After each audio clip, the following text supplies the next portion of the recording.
Michigan voters may decide the national direction of the Democrat Party today. The hugely watched Senate primary race between incumbent Congresswoman Haley Stevens and Abdul al-Sayed. Turnout expected to even surpass the primary in 2024. Let's get live to Detroit now. Newsmax correspondent Andrew Kraft taking the pulse of the voters heading to the polls today. Andrew. Yeah, Bianca, good afternoon. And speaking of turnout, we do have some new numbers from the Michigan Secretary of State's office. But before we get to that, I want to talk about the dynamics of the race right now. And you know, our viewers know, a lot of the focal point that's been on these issues is this one issue: big money, dark money, outside influences in Washington. Abdul al-Sayed has hammered that message home against Haley Stevens all throughout this primary, specifically with her backing by AIPAC, the main American Israeli lobby. You've heard that time and time again. But Haley Stevens and her supporters, they're taking that messaging head on, rebutting it. I want to talk about this. They are countering that message, saying many outsiders are coming into Michigan who have no connection to the state on al-Sayed's behalf. So look at this post on X from yesterday. This was from the co-chair of the New York City chapter of the Democratic Socialists of America. He says, with the photo, at LaGuardia going to Detroit, and everyone on the flight is going to canvass God Bless America. Now, al-Sayed's campaign hosting a party, a pool party for content creators from outside the state yesterday, as you see in this photo, and the infamous progressive podcaster Hassan Piker was on hand as well. Listen. Anybody still listen to James Carville? He said one smart thing once, which he seems to have forgotten, which is, it's the economy stupid. Oh, with that, yeah. Oh, my buddy, is the economy stupid? Like, you wonder why people are pissed off. You've got these, okay, so both parties take money from all the same people to do all the same errands when they get elected, and then no one can afford and then we wonder why everyone's mad. So some of us step in and be like, hey, maybe if we didn't take money from the corporations, maybe we could actually show up for the people, maybe we could actually solve some of these problems.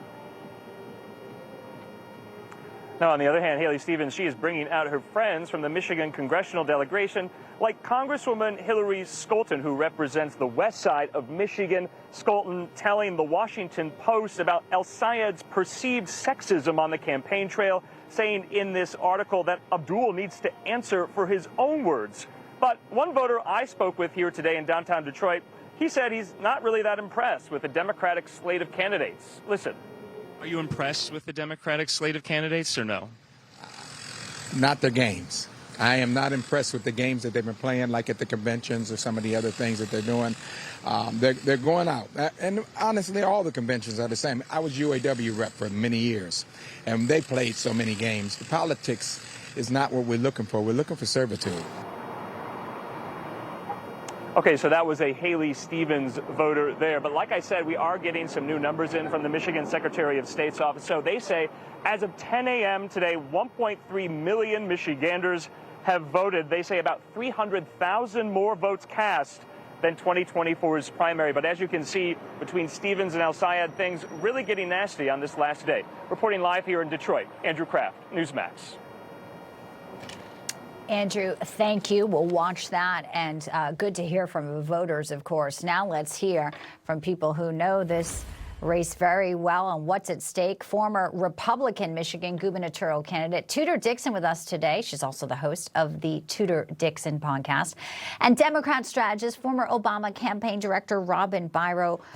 We are watching this race. I want to start, too, with not only how important it is, because I think we all agree it is sort of the bellwether, but Tudor, when you have people like Hassan Piker out there campaigning for you, someone who said America deserved 9/11, he is a framed picture of a newspaper article behind him when he does his live streams. Shouldn't everyone in Michigan kind of understand that this probably isn't someone who's going to align with our values?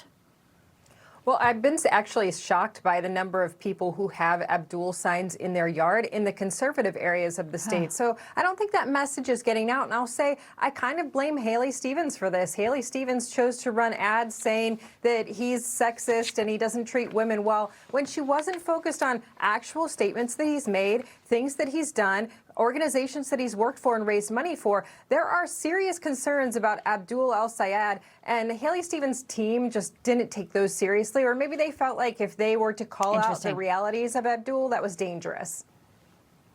Yeah, interesting note. And I wonder, Robin, kicking that over to you with that observation that Tudor makes, are they afraid, as we talk so much about the radicals, oh, we're going to be looking like we're anti-Muslim, and you've got the huge diaspora in Dearborn if they go after this. And, of course, it's all contextual. It's all part of who you're voting for. It should be included. Where do you stand on the fact that this may actually go to El Sayed today and not a 4-term incumbent who has big endorsements, including Whitmer? Well, like you alluded to, this race has national implications. The party at large is looking at this to see if this is an indication that the party, in fact, is swinging left, perhaps for the foreseeable future, maybe even decades. I myself have my concerns. Not so much that he's a Muslim American. He would be the first Muslim American in the Senate. He also ran for governor, of course, once before. Great.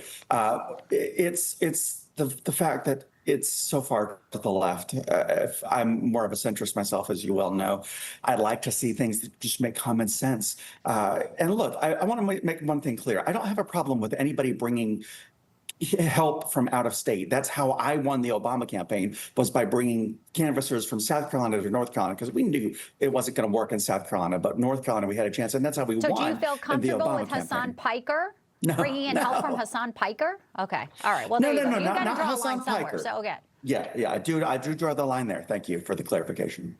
Right. Okay, of course. Hey, guys, I don't know what your plans are as we go into the holiday season, but you can just forget about Thanksgiving and seeing friends and family. This is the take from the Wisconsin DSA candidate who wants to be governor, Francesca Hong. You see it right here. She writes it. She said it. Should have been done in 1621. I'll start with you, Tudor. Are people going to be cool with that? You think people are going to say, yes, let's just find another way? I'll play one more. Let me play one more thing, just put a finer point on it. Because she wants to make sure that Indigenous women are named folks with a K, with an X. I think one of the first meals that I made that was for the community when I was 16 was a Thanksgiving meal. But Thanksgiving is also a time that's incredibly painful for many people in our communities.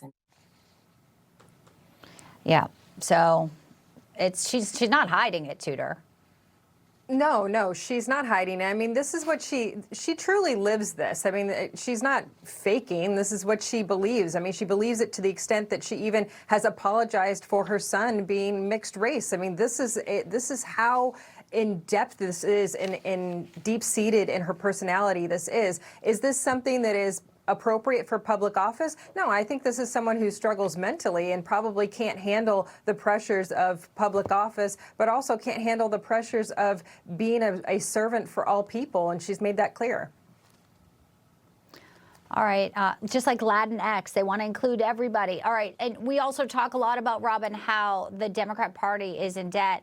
You have an interesting take. You say the donors aren't the one voting, so it really doesn't matter right now. It's a grassroots campaign, and apparently some people, according to Tudor, are going to support somebody who she believes has isn't mentally stable in Wisconsin. That's concerning. And to be clear, there is a difference here between Hong and the candidate we just talked about. I'll say it. Hong is actually backed by the DSA. That is an entirely different game here. I want to make clear that's an important distinction. I want to say also, I'm celebrating Thanksgiving. It's my favorite holiday of the year. Don't cancel Thanksgiving. That's crazy. And you know what? That plays into Republican playbook. Become a Republican. It plays into the Republican playbook with. Thank you. I love you, Bianca, but not happening today, at least. I think we should all gather at the table. Republicans, Democrats. Let's see what unites us versus divides us. And clearly, a lot of folks maybe not hearing the divisiveness from these candidates today. These votes really matter. Tudor, Robin, thank you for your analysis. We're watching all these primaries closely. Appreciate you. Thank you, Bianca.